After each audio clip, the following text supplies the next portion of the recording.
Hello बच्चों, welcome to my channel. हम chapter start कर चुके हैं cell the unit of life. अगर अभी तक आपने मेरा चैनल सब्सक्राइब नहीं किया है तो कर लीजिए। चैनल का नाम है @डॉक्टर बायोटेक्स। ठीक है, तो हम बेसिकली 7 लेक्चर कंप्लीट कर चुके हैं जिसमें बहुत सारे टॉपिक्स हमने मेंशन किया है cell the unit of life के। ठीक है, तो आज नेक्स्ट टॉपिक हम चालू करेंगे जिसका नाम होगा प्लास्टिड्स। ठीक है, तो आप लोग हैशटैग डाल के पॉइंट लिखिए प्लास्टिड्स।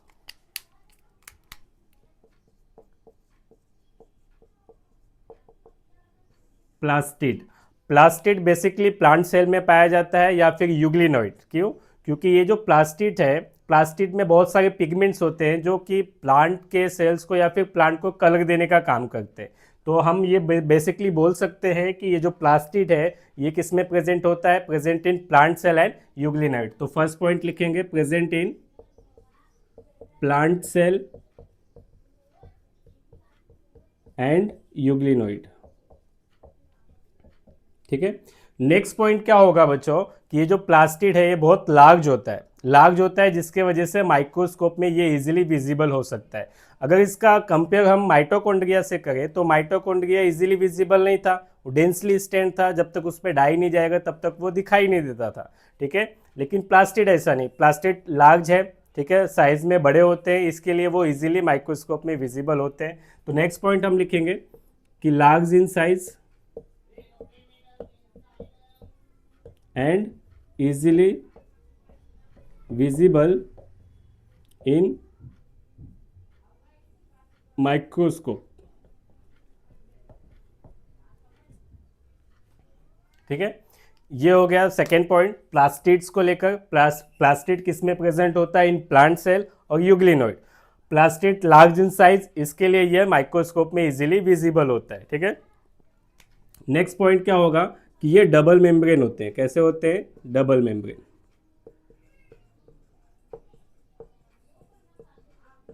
कैसे होते हैं? Double membrane. बेसिकली अगर हम आप MSCT जो भी बच्चे दे रहे होंगे या फिर जो state board, Maharashtra state board की बुक होगी उसमें लिखा होगा कि ये जो माइटोकॉन्ड्रिया है या फिर क्लोरोप्लास्ट, दोनों का सेम थियरी है कि ये दोनों पहले जब भी इनका प्लांट सेल्स में या फिर एनिमल सेल्स में ये नहीं थे तो पहले ये कि ये बैक्टीरिया टाइप में प्रोकैरियोटिक सेल्स थे। ठीक है, पहले ये क्या थे कि बैक्टीरिया टाइप के सेल्स थे। तो ये बैक्टीरिया टाइप के सेल्स को यूकैरियोटिक सेल्स इंगल्फ किया, यानी उसको अपने अंदर लिया। ठीक है, तो वो सिम्बायोटिक रिलेशनशिप मेंटेन किया। मतलब कि जो सिम्बायोटिक का मतलब क्या होता है कि दो डिफरेंट सेल्स जो साथ में मिलकर एक जगह पे गए। ठीक है, तो यूकैरियोटिक सेल्स है, जैसे कि ये यूकैरियोटिक सेल था और ये बैक्टीरिया था। ठीक है, तो यूकैरियोटिक सेल्स ने क्या किया? इस बैक्टीरिया को अपने अंदर इंगल्फ किया, यानी रहने के लिए इसको जगह दिया। रहने के लिए इसको जगह दिया। तो ये दोनों एक ही प्लेस में थे, एक ही साथ थे, तो ये दोनों मिलके क्या करने लगे? सिम्बायोटिक रिलेशनशिप मेंटेन करने लगे, दोनों को एक दूसरे से फायदा होने लगा। तो अगर हम माइटोकॉन्ड्रिया की बात करें तो माइटोकॉन्ड्रिया में ये नॉन फोटोसिंथेटिक था। कैसा था? नॉन फोटोसिंथेटिक प्रोकैरियोटिक था, प्रोकैरियोटिक सेल। ठीक है, नॉन फोटोसिंथेसिस था, मतलब ये फोटोसिंथेसिस नहीं कर पाता, ऐसे टाइप का ये प्रोकैरियोटिक सेल था, यानी बैक्टीरिया था। तो इसमें क्या हुआ कि ये जो यूकैरियोटिक सेल्स था इसको इंगल्फ किया, इसको अपने साथ रहने के लिए जगह दिया, सिम्बायोटिक रिलेशनशिप मेंटेन हुआ। बाकी इसके आगे जब इवोल्यूशन हुआ, यानी इनमें बहुत सारे चेंजेस हुए, तो जो ये नॉन फोटोसिंथेटिक प्रोकैरियोटिक सेल्स था ये बाद में इसका नाम हो गया माइटोकॉन्ड्रिया। क्या नाम हो गया? माइटोकॉन्ड्रिया। तो ये जो थियरी है ये आपको इंडो सिम्बायोटिक थ्योरी के रूप में दिखेगी। इंडो मतलब अंदर, सिम्बायोटिक मतलब दोनों साथ में रह के एक रिलेशनशिप को मेंटेन करना। ठीक है, नेक्स्ट अगर हम बात करें क्लोरोप्लास्ट की, यानी प्लास्टिड्स में आप देखेंगे क्लोरोप्लास्ट होगा। तो ये जो क्लोरोप्लास्ट है ये भी सेम थियरी को मेंटेन करता है, बस इसमें डिफरेंस इतना होता है कि ये जो क्लोरोप्लास्ट है ये फोटोसिंथेटिक प्रोकैरियोटिक सेल था, यानी फोटोसिंथेटिक था। तो ये जो फोटोसिंथेटिक क्लोरोप्लास्ट है ये यूकैरियोटिक सेल्स ने इसे इंगल्फ किया, रहने के लिए जगह दिया, सिम्बायोटिक रिलेशनशिप मेंटेन हुआ। जब इनके अंदर इवोल्यूशन हुआ, जब इनके अंदर चेंजेस हुआ, तो बाद में ये जो फोटोसिंथेटिक प्रोकैरियोटिक सेल था, यानी एक टाइप का बैक्टीरिया था, ये बाद में किस में कन्वर्ट हो गया? क्लोरोप्लास्ट में। ठीक है, इसके लिए ये फोटोसिंथेसिस करने के लिए हेल्प करता है और माइटोकॉन्ड्रिया अपने एक एटीपी सिंथेसिस के लिए हेल्प करता है। ठीक है, तो ये इनका एक इंडो सिम्बायोटिक या सिम्बायोटिक थियरी है ना, ये पहले के टाइम पे पढ़ाते थे, अभी इसको नहीं पढ़ाते। तो इनका जो इन्वेंशन था क्लोरोप्लास्ट और माइटोकॉन्ड्रिया, उनका एक इन्वेंशन सेम तरीके से था। ये पहले एक टाइप के बैक्टीरिया सेल हुआ करते थे, बाद में इनके अंदर एवोल्यूशनरी चेंजेस होने के बाद एक ये क्लोरोप्लास्ट एक अलग हो गया और ये माइटोकॉन्ड्रिया एक अलग नाम का ऑर्गेनेल बन गया। ठीक है, तो इसे हम बोलते हैं इंडो सिम्बायोटिक थियरी। इंडो मतलब अंदर, सिम्बायोटिक मतलब इन दोनों के बीच में रिलेशनशिप, जो साथ में रह के एक दूसरे को ये क्या देते थे, बेनिफिट्स देते थे। ठीक है, तो ये एक थियरी है जिसके वजह से आपको पता चलेगा कि क्लोरोप्लास्ट और माइटोकॉन्ड्रिया क्या थे पहले। ठीक है, नेक्स्ट हम आगे देखते हैं। तो ये तो हो गया endobiotic symbiotic theory, endosymbiotic theory, जिसमें हमें पता चला कि माइटोकॉन्ड्रिया और क्लोरोप्लास्ट का जो भी पहले था वो एक टाइप के बैक्टीरिया सेल थे, उनके अंदर इवोल्यूशनरी चेंजेस हुआ जिसके बाद वो क्लोरोप्लास्ट और माइटोकॉन्ड्रिया बने। ठीक है, तो प्लास्टिड 3 हमने पॉइंट लिख लिया। नेक्स्ट, प्लास्टिड में डिफरेंट टाइप्स के क्या होते हैं, पिगमेंट्स होते हैं, different type of pigments present होते हैं, जिसके वजह से ये प्लांट्स को या फिर प्लांट्स के फ्रूट्स, प्लांट्स के फ्लावर्स को कलर देने के लिए हेल्पफुल होता है। ठीक है, तो on the basis of pigment, इसके बेसिस पे जो प्लास्टिड होता है वो 3 टाइप्स में डिवाइड होता है। कितने टाइप्स में? 3 टाइप्स में, on the basis of pigment. ठीक है, तो फर्स्ट पिगमेंट के क्या होगा, क्लोरोप्लास्ट। क्या होगा? क्लोरोप्लास्ट। क्लोरोप्लास्ट कैसा दिखता है? Green in colour. कैसा है? Green in colour. ठीक है, क्लोरोप्लास्ट में कौन कौन से पिगमेंट होते हैं? फर्स्ट क्लोरोफिल, ठीक है, और सेकंड कैरोटीन एंड ज़ेंथोफिल। ज़ेंथोफिल, ठीक है, इन दोनों को अगर कॉम्बिनेशन या फिर कंबाइन करें तो हम बोल सकते हैं कैरेटिनॉइड्स। क्या बोलेंगे? कैरेटिनॉइड्स। ये कैरेटिनॉइड्स एक टाइप के फैट सॉल्युबल पिगमेंट होते हैं। ठीक है, जो प्लांट्स को कलर देने में हेल्पफुल होते हैं। ठीक है, तो ये हो गया क्लोरोप्लास्ट। क्लोरोप्लास्ट में आपको क्लोरोफिल और कैरेटिनॉइड्स देखने को मिलेंगे। इनके पिगमेंट के वजह से ही प्लांट्स के फ्रूट्स या फ्लावर या रूट्स में जो भी है वो कलर जो होते हैं, उनमें जो कलर आती है वो बिकॉज ऑफ द पिगमेंट। ठीक है, तो ये पिगमेंट, ये हो गया आपका फर्स्ट, जिसका नाम है क्लोरोप्लास्ट। ठीक है, नेक्स्ट पॉइंट देखेंगे हम, जिसका नाम है क्रोमोप्लास्ट। ये हो गया सेकेंड टाइप्स। ये कैसे होंगे? ये होंगे येलो, रेड या फिर ऑरेंज। तो ये तीनों टाइप्स के कलर देखने को मिलते हैं इसमें। इसमें ग्रीन कलर नहीं देखने को मिलेगा। ठीक है, नेक्स्ट, इसमें क्लोरोफिल एब्सेंट होता है। क्या होता है? एब्सेंट। तो आपको इन द क्रोमोप्लास्ट क्लोरोफिल क्या दिखाई देगा? एब्सेंट होगा। क्या होगा? एब्सेंट। ठीक है, तो क्लोरोप्लास्ट में आपको क्लोरोफिल, कैरोटिनॉइड्स प्रेजेंट दिखा। क्रोमोप्लास्ट में आपको क्लोरोफिल क्या दिखा? एब्सेंट दिखा। बट इनमें एक पिगमेंट होता है, यानी कैरोटिनॉइड्स। कैरोटिनॉइड्स क्या होगा? प्रेजेंट होगा। क्या होगा? प्रेजेंट होगा। तो इस कैरोटिनॉइड्स के वजह से ये प्लांट्स या फ्रूट्स में कलर दे पाता है। जैसे कि हम एग्जांपल ले, tomato, red colour of tomato, ये एक टाइप का फ्रूट है। ठीक है, तो टोमेटो में रेड कलर कहाँ से आता है? Because of the carotenoids, because of the chromoplast. ठीक है, नेक्स्ट हम बात करें कैरेट की। ये एक टाइप का रूट है, इसमें भी जो रेड कलर है वो कहाँ से आया? बिकॉज ऑफ द क्रोमोप्लास्ट यानी कैरोटिनॉइड्स। ठीक है, अब हम बात करें, एक एग्जांपल ले, जैसे कि चिलीज एंड टोमेटो। आप देखेंगे ये यंग स्टेज में कैसे होते हैं? ग्रीन होते हैं। कैसे होते हैं? ग्रीन। इसके बाद ये कन्वर्ट किस में हो जाते हैं? रेड में। किस में? रेड में। ठीक है, जब ये ग्रीन होते हैं तो इनमें क्या प्रेजेंट होता है? क्लोरोप्लास्ट। क्या प्रेजेंट होता है? क्लोरोप्लास्ट। जब ये ग्रीन होते हैं तो इनमें प्रेजेंट होता है क्लोरोप्लास्ट। देखो क्लोरोप्लास्ट का कलर क्या है? ग्रीन। ठीक है। बाद में जब ये मैच्योर हो जाते हैं तो इसमें रेड कलर आ जाता है, तो ये किस में बदल जाते हैं, क्रोमोप्लास्ट में, बिकॉज रेड कलर कौन देता है, क्रोमोप्लास्ट। ठीक है, तो हम एक पॉइंट लिख सकते हैं कि प्लास्टिड्स आर इंटर कन्वर्टेबल। ठीक है, कि प्लास्टिड्स एक टाइप से दूसरे टाइप्स में कन्वर्ट हो सकते हैं, ये हम लिख सकते हैं। क्यों, क्योंकि हमने यहाँ पे देखा कि जब टोमेटो और चिलीज यंग स्टेज में ग्रीन थे तो उनको ग्रीन कलर देने का काम किसने किया, क्लोरोप्लास्ट ने। लेकिन जब वो मैच्योर हो गए रेड कलर, तो रेड कलर कौन देता है, क्रोमोप्लास्ट। मतलब ये जो प्लास्टिड है ये इंटर कन्वर्टेबल होता है, ये एक दूसरे में कन्वर्ट हो सकता है, यानी क्रोमोप्लास्ट से या फिर क्लोरोप्लास्ट से वो क्रोमोप्लास्ट में कन्वर्ट हो सकता है। ठीक है, तो ये हो गया दो types, first is the chloroplast और सेकेंड इज द क्रोमोप्लास्ट। तो वापस से हम रिवीजन कर लेते हैं कि प्लास्टिड किस में प्रेजेंट होता है, इन द प्लांट और यूग्नेल। ठीक है, नेक्स्ट है लार्ज इन द साइज, इसके लिए ये माइक्रोस्कोप में इजीली विजिबल हो जाता है। नेक्स्ट ये डबल मेम्ब्रेन के होते हैं, हम डायग्राम बनाएंगे तो फिर बताएंगे कि ये डबल मेम्ब्रेन कैसे हो गए। ठीक है, नेक्स्ट इनमें different type of pigment present होते हैं जिसके लिए ये प्लांट्स के कलर देने के लिए रिस्पॉन्सिबल होते हैं। तो इसी पिगमेंट पे ये 3 टाइप्स में डिवाइड होते हैं। First is the called chloroplast, कैसा कलर है, ग्रीन कलर। इसमें पिगमेंट होते हैं क्लोरोफिल, इसमें होते हैं कैरोटीन एंड जेंथोफिल। कैरोटीन और जेंथोफिल को अगर कंबाइन किया तो हम क्या बोल सकते हैं, कैरोटिनॉइड्स। ये एक टाइप का फैट सोल्यूबल पिगमेंट होता है। ठीक है, नेक्स्ट है सेकेंड क्रोमोप्लास्ट, ये होता है येलो, रेड, ऑरेंज। इसमें ग्रीन कलर नहीं होता, क्यों, क्योंकि क्लोरोफिल इसमें एब्सेंट होता है।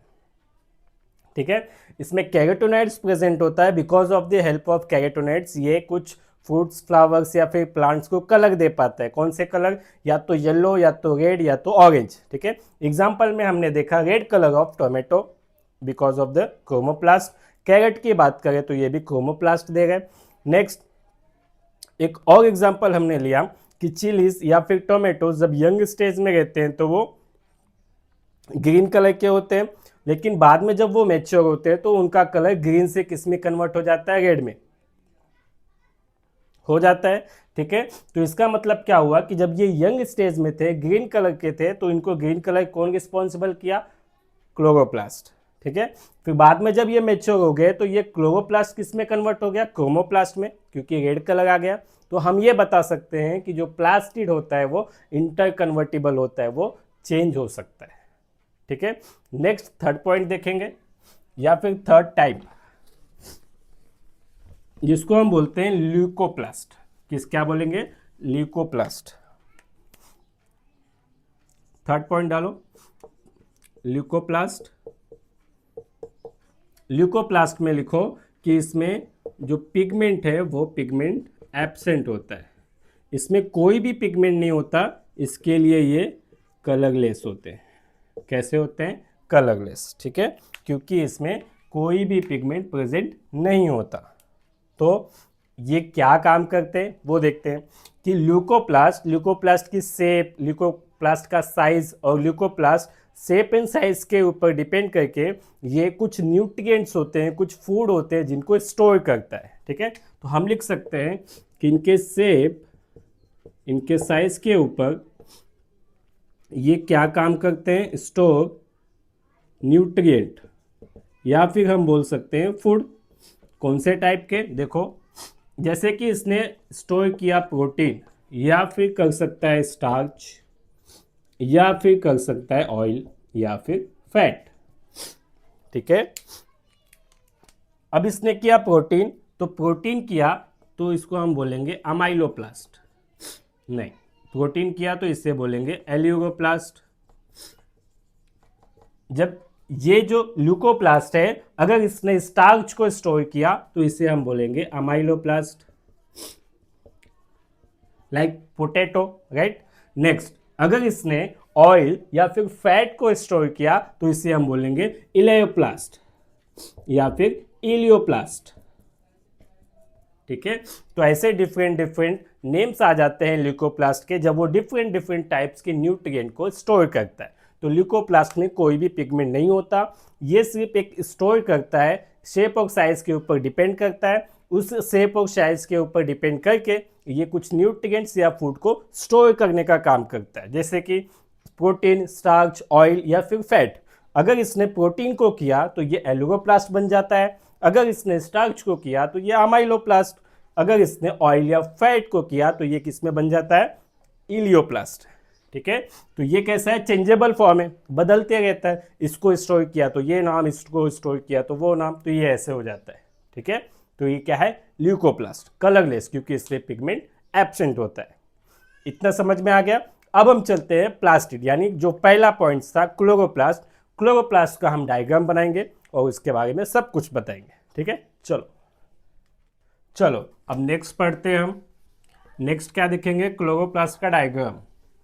ठीक है, कि क्लोरोप्लास्ट और माइटोकॉन्ड्रिया के बहुत सारे कुछ ऐसे हैं जो सिमिलर है और कुछ ऐसी चीज़ें हैं जो डिसिमिलर है, उसके बारे में भी हम डिस्कस करेंगे। क्योंकि ये दोनों भी ऐसा माना जाता है कि पहले एक टाइप के बैक्टीरिया सेल्स थे, बाद में वो इवोल्यूशन के चेंजेस के टाइम पे ये एक दूसरे में क्लोरोप्लास्ट हो गए और एक माइटोकॉन्ड्रिया हो गया। ठीक है, दोनों ही डबल मेम्ब्रेन है, दोनों में ही outer membrane inner membrane present होता है, दोनों ही सेमी ऑटोनोमस ऑर्गेनेल हैं, दोनों ही अपने लिए फूड बना सकते हैं, एटीपी एनर्जी बना सकते हैं, दोनों में राइबोसोम्स होता है खुद का, दोनों में आरएनए होता है, दोनों में खुद का डीएनए होता है।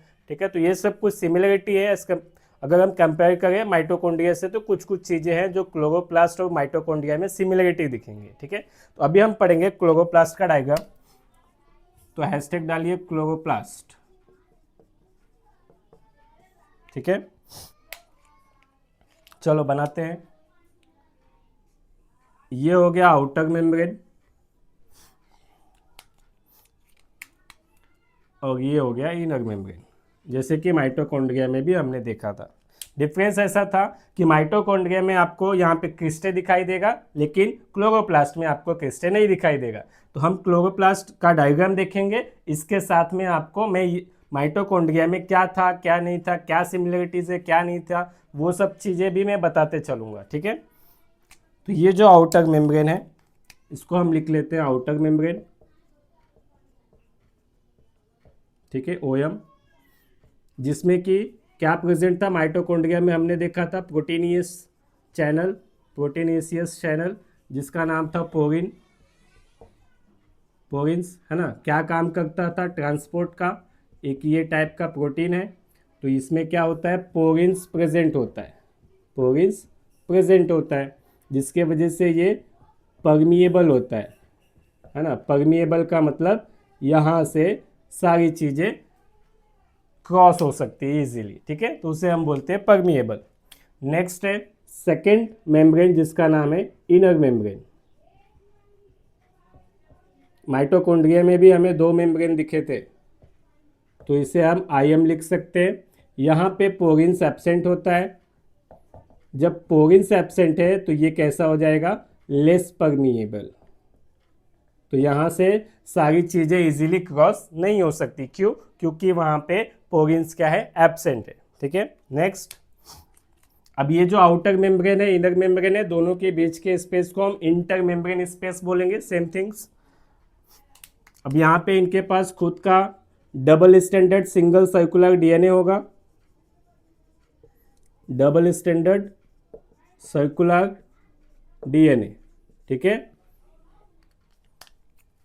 यहाँ पे इनके पास आरएनए भी प्रेजेंट होगा,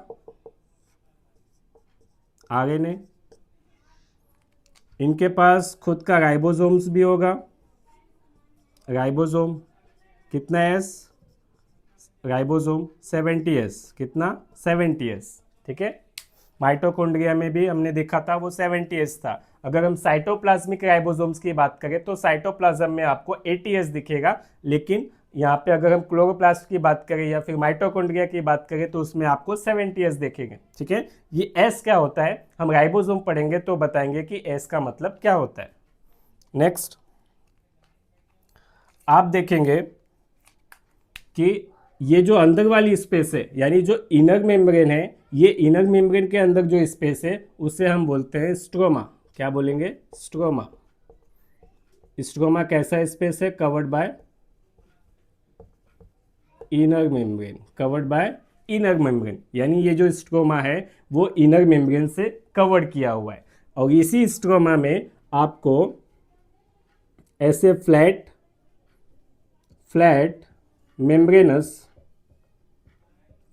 मेम्ब्रेनस राउंड या फिर सैक लाइक मतलब पाउच लाइक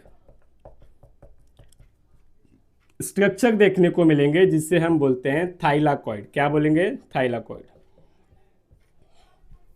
समझा कि ये जो स्ट्रोमा है, ये स्ट्रोमा, अब यहाँ पे देखो क्लोरोप्लास्ट में जो स्पेस है कवर्ड बाय इनर मेम्ब्रेन, जिसे हमने स्ट्रोमा बोला, वही स्पेस जो माइटोकॉन्ड्रिया में था जिसे हमने मैट्रिक्स बोला था। याद आ गया? ठीक है। नेक्स्ट हम देखेंगे इस स्ट्रोमा में आपको एक फ्लैट मेम्ब्रेनस पाउच लाइक यानी सैक लाइक, यानी इसके अंदर क्या होगा? स्पेस। ठीक है। तो ऐसा स्ट्रक्चर दिखाई देगा जिसे हम क्या बोलते हैं? थाइलाकॉइड। थाइलाकॉइड कैसा होता है? Single membrane. ठीक है। तो मेम्ब्रेनस होता है थाइलाकॉइड। ठीक है। नेक्स्ट, अब ये जो थाइलाकॉइड है वो एक दूसरे के ऊपर ऐसे अरेंज होते हैं। देखो ऐसे क्या होते हैं? अरेंज होते हैं। ठीक है। तो एक बोला तो थाइलाकॉइड, ये जो बहुत सारे थाइलाकॉइड है इनको मिला के हम बोलते हैं ग्रेना। क्या बोलेंगे? ग्रेना। ठीक है। देखो ये जो है membranes, flat membranes pouch like यानी सैक लाइक स्ट्रक्चर, एक को बोला थाइलाकॉइड। ऐसे बहुत सारे थाइलाकॉइड है जो एक के ऊपर एक अरेंज है। कैसे है? एक के ऊपर एक अरेंज है। कैसे? पाइल्स ऑफ कॉइन, है ना। जैसे कॉइन है, बहुत सारे कॉइन है, वो एक के ऊपर एक ऐसे राउंडेड में ऐसे अरेंज कर लेते हैं आप। ठीक है। तो ये हो गया पाइल्स ऑफ कॉइन। ठीक है। वैसे ही ये जो थाइलाकॉइड है वो भी एक दूसरे के ऊपर ऐसे अरेंज होते हैं। तो ये जो थाइलाकॉइड अरेंज हो गया तो इसी को हम कलेक्टिवली क्या बोलेंगे? ग्रेना। ठीक है। तो हम यहाँ पे लिख सकते हैं कि थाइलाकॉइड अरेंज ईच अदर या फिर arrange above each other. Above to other भी लिख सकते हो आप, लाइक पाइल्स ऑफ कॉइन, है ना। जैसे कि एक दूसरे के ऊपर कॉइन प्रेजेंट होता है, एक दूसरे के ऊपर कॉइन होता है, वैसे ये थाइलाकॉइड भी एक दूसरे के ऊपर प्रेजेंट होते हैं। तो उसी को पूरा कलेक्टिवली हमने ग्रेना बोला। और एक की बात करें या फिर एक कॉइन की बात करें तो उससे हम क्या बोलेंगे? थाइलाकॉइड। ठीक है। तो या फिर हम बोल सकते हैं इंटरग्रेनल थाइलाकॉइड, ये भी बोल सकते हैं। या तो ग्रेना बोलो या तो इंटरग्रेनल थाइलाकॉइड। ठीक है। दोनों भी आप बोल सकते हैं। अब ध्यान दो कि ये ग्रेना के अंदर जाओगे तो क्या मिलेगा? थाइलाकॉइड। थाइलाकॉइड, है ना। ये पूरा हो गया ग्रेना। अगर हम सिर्फ एक कॉइन की बात करें तो जिसे हम बोलेंगे थाइलाकॉइड। और थाइलाकॉइड में ये होता है मेम्ब्रेन। ठीक है। और इसी मेम्ब्रेन में या फिर इसी थाइलाकॉइड में क्या प्रेजेंट होता है? पिगमेंट। क्या प्रेजेंट होता है? पिगमेंट, जो कि हमने पढ़ा। तो पिगमेंट कहाँ पे प्रेजेंट होता है? कि पिगमेंट प्रेजेंट होता है थाइलाकॉइड में। आप एनसीईआरटी की लाइन देखेंगे तो लास्ट में लिखा होगा पैराग्राफ के कि chlorophyll pigment present in the thylakoid. ठीक है। तो पिगमेंट कहाँ पे प्रेजेंट हो गया? थाइलाकॉइड में। अब ये पिगमेंट क्या करता है कि जो लाइट एनर्जी होता है उसे एब्जॉर्ब करता है। क्या करता है? एब्जॉर्ब। ठीक है। मतलब यहां पे आपको लाइट रिएक्शन देखने को मिलता है। कौन सा रिएक्शन? लाइट रिएक्शन, जिसके हेल्प से ये क्या बनाएंगे? एनर्जी या फिर एटीपी। ठीक है। वो कौन से फॉर्म में होगा? एनर्जी एटीपी के फॉर्म में होगा या फिर NADPH या +H इसके फॉर्म में होगा।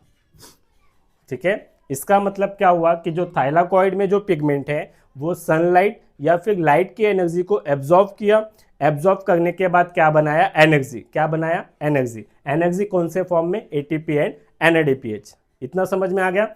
अब क्या होता है, ये जो स्ट्रोमा है, हैशटैग डालेंगे स्ट्रोमा। स्ट्रोमा में क्या होता है? ध्यान से देखो, प्रोटीन की सिंथेसिस होगी। क्या होगी? प्रोटीन की सिंथेसिस। वो कैसे? वो कैसे? इसी स्ट्रोमा में डार्क रिएक्शन देखने को मिलेगा। कौन सा reaction? Dark reaction. Dark reaction क्या होता है? ध्यान से देखो, ये जो लाइट रिएक्शन में ये एनर्जी बना, राइट, ये जो थाइलाकॉइड में ये एनर्जी बना in the form of ATP NADPH, इसी एनर्जी को यूटिलाइज करेंगे। क्या करेंगे? Utilise light energy, utilise light energy. ये जो एनर्जी बना, इस एनर्जी को यूटिलाइज करके फूड की सिंथेसिस करेंगे। किसकी सिंथेसिस? फूड की।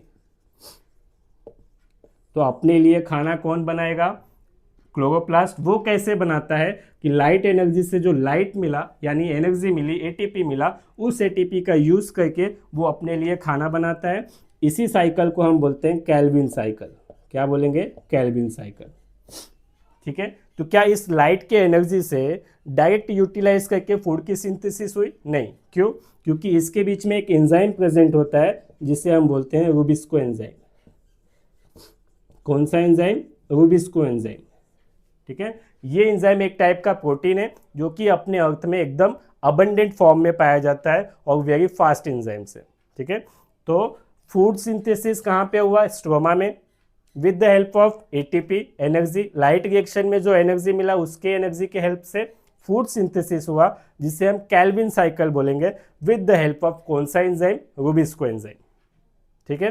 तो ये हो गया आपका फूड सिंथेसिस कि क्लोरोप्लास्ट में फूड सिंथेसिस कैसे हुआ और लाइट एनर्जी कैसे हुआ। ठीक है। तो यहाँ पे आपको ये देखने को मिला कि जो पिगमेंट है वो थाइलाकॉइड में होते हैं। ठीक है। वो पिगमेंट के हेल्प से ये लाइट रिएक्शन होगा।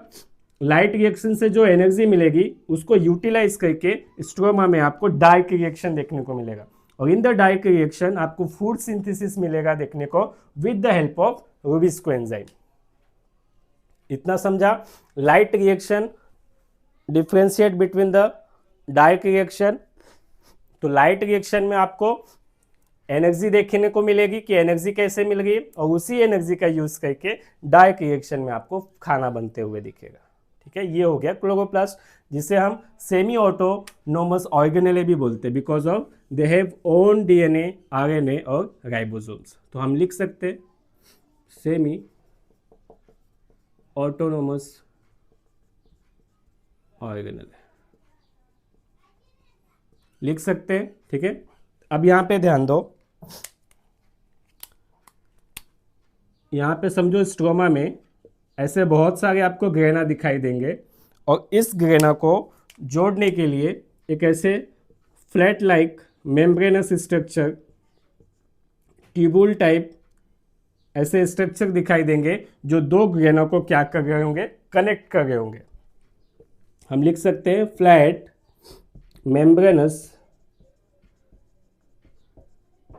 ट्यूबुलर, यानी ट्यूबुल लाइक, है ना, ट्यूबुलर कनेक्ट टू ग्रेना, जिसे हम बोलेंगे, क्या बोलेंगे? स्ट्रोमल लैमेले। स्ट्रोमल लैमेले। समझ में आया? स्ट्रोमल लैमेले या फिर स्ट्रोमल थाइलाकॉइड भी बोल सकते हो। तो ये जो स्ट्रोमल लैमेले है वो दो ग्रेना को कनेक्ट करने का काम करता है। ट्यूबुलर लाइक स्ट्रक्चर है, फ्लैट मेम्ब्रेनस ये भी होता है, इसमें भी मेम्ब्रेन प्रेजेंट होती है। ठीक है। तो ये हो गया स्ट्रोमल लैमेला, ये हो गया ग्रेना, एक को बोला थाइलाकॉइड। इसी ग्रेना में, इसी थाइलाकॉइड्स में प्रेजेंट होते हैं पिगमेंट्स, जो कि लाइट रिएक्शन देखने को मिलेगा। अब इसी लाइट रिएक्शन के एनर्जी से हेल्प से स्ट्रोमा में आपको डार्क रिएक्शन देखने को मिलेगा, और इन द डार्क रिएक्शन आपको फूड सिंथेसिस देखने को मिलेगी with the help of rubisco enzyme. ठीक है। तो ये हो गया डार्क रिएक्शन और वो हो गया लाइट रिएक्शन। तो ये था पूरा क्लोरोप्लास्ट।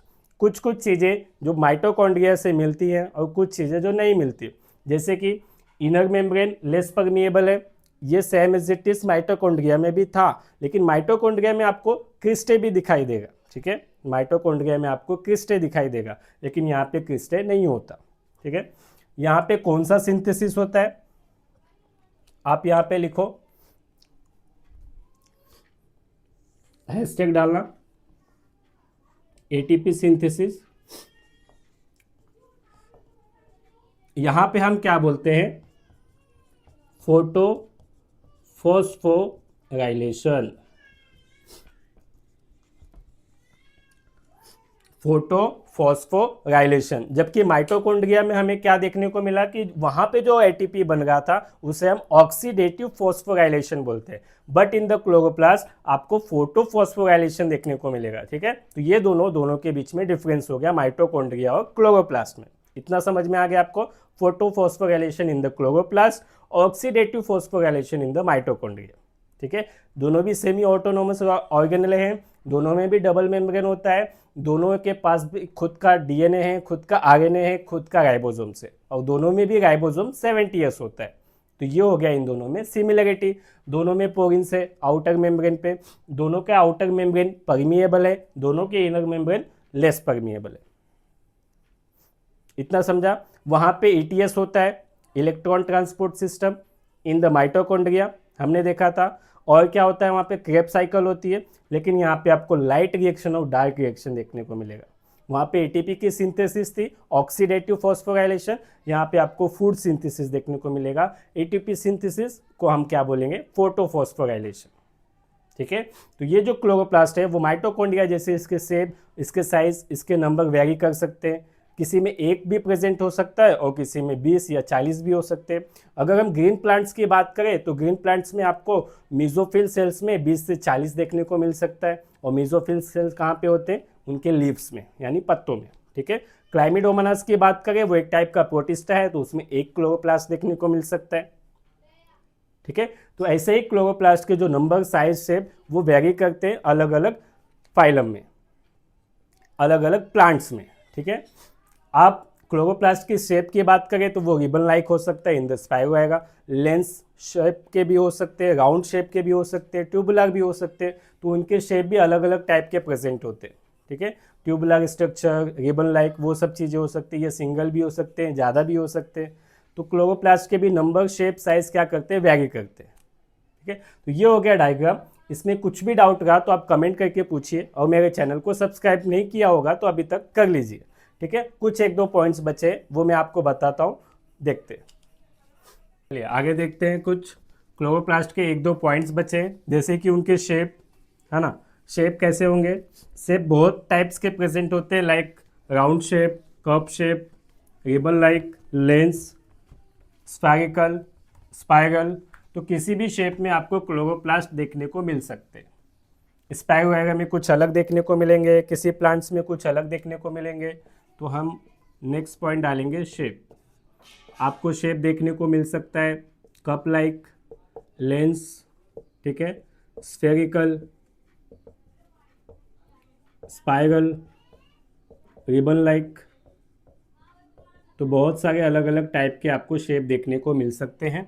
अब इनकी लेंथ की बात करें तो लेंथ 5 to 10 मिलीमीटर होता है, और विड्थ की बात करें तो विड्थ आपको 2 से 4 मिलीमीटर देखने को मिलेगा। ठीक है, तो मैंने पहले जैसे बताया कि क्लोरोप्लास्ट के जो नंबर है वो वैरी करते हैं, किसी में 1 होगा तो किसी में 20 या 40 हो सकते हैं। जैसे कि माइटोकॉन्ड्रिया के नंबर भी वैरी करते थे, उनके फिजियोलॉजिकल या फिर जो सेल है वो वर्क कितना करता है उसके डिपेंड पे। ठीक है, वैसे यहाँ पे भी जैसे हम बात करें क्लाइमोडोमोनास की, क्लाइमोडोमोनास, ग्रीन अलगे, ये एक टाइप के प्रोटिस्टा है, यूनिसेलुलर ऑर्गेनिजम्स। ठीक है, तो इनमें आपको एक ही क्लोरोप्लास्ट देखने को मिलेगा।